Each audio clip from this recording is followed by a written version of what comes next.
warahmatullahi wabarakatuh. Perkenalkan, nama saya Yustia Sindirnanda, saya dari kelas 1B Prodi PGMI. Di sini saya akan mempresentasikan tentang eksistensi pendidikan Islam dan lembaga pendidikan di Indonesia yang diampu oleh Bapak Dr. Taufik MPDI. Sebelum lanjut yang lebih dalam, apa sih kata eksistensi tersebut? Jadi di sini kata eksistensi berarti perubahan, di mana adanya perubahan pendidikan Islam dan lembaga pendidikan di Indonesia dari masa ke masa. Di sini eksistensi pendidikan Islam dan lembaga pendidikan di Indonesia yang akan saya presentasikan meliputi dua hal, yaitu yang pertama reformasi pendidikan Islam dan yang kedua potret pendidikan Islam. Untuk yang pertama, reformasi pendidikan Islam di Indonesia. Tahu kan kata reformasi itu apa? Jadi, reformasi itu adalah memperbarui dari sistem yang lama ke sistem yang baru. Di sini kan pembahasannya tentang pendidikan Islam. Berarti yang kita bahas adalah memperbarui pendidikan Islam di Indonesia agar menjadi yang lebih baik dari masa ke masa, dari tahun ke tahun.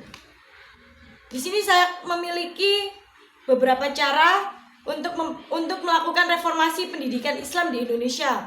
Yang pertama, yaitu penataan kembali sistem pendidikan Islam, seperti memperbarui kurikulum dari tahun ke tahun, menelaah lagi, mengkaji lagi, dan membuang yang tidak perlu diteruskan lagi.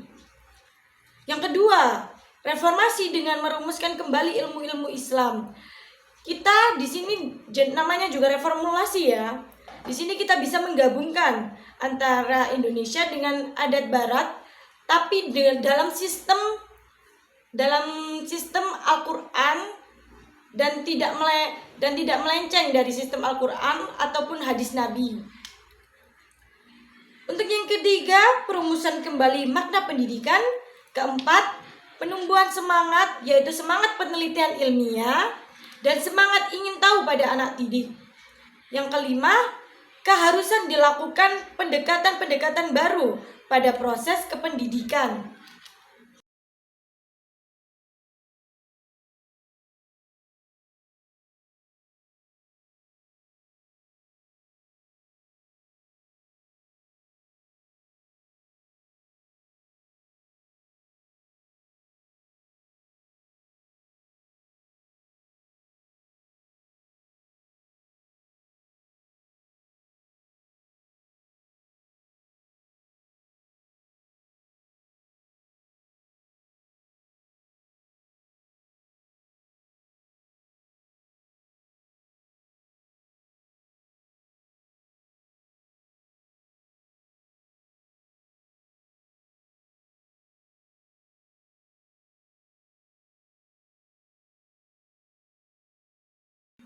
Lalu selanjutnya kita akan membahas yang kedua, yaitu potret pendidikan Islam.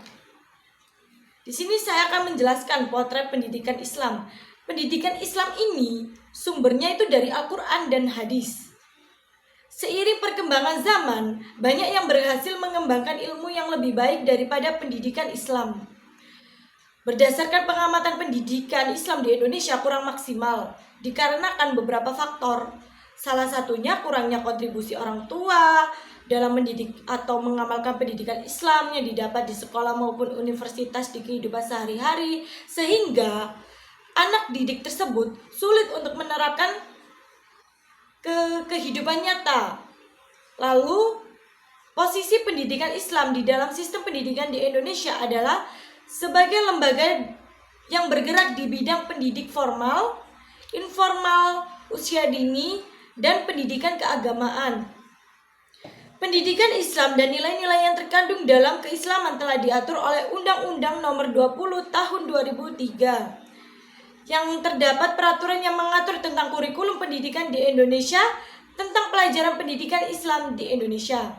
Kalau mau lebih jelas, silakan cari Undang-Undang Nomor 20 Tahun 2003. Di situ jelas potret pendidikan Islam seperti apa dan dan perundang-undangnya pendidikan Islam itu seperti apa, kalian bisa cari tahu sendiri. Sekian dari saya. Wassalamualaikum warahmatullahi wabarakatuh.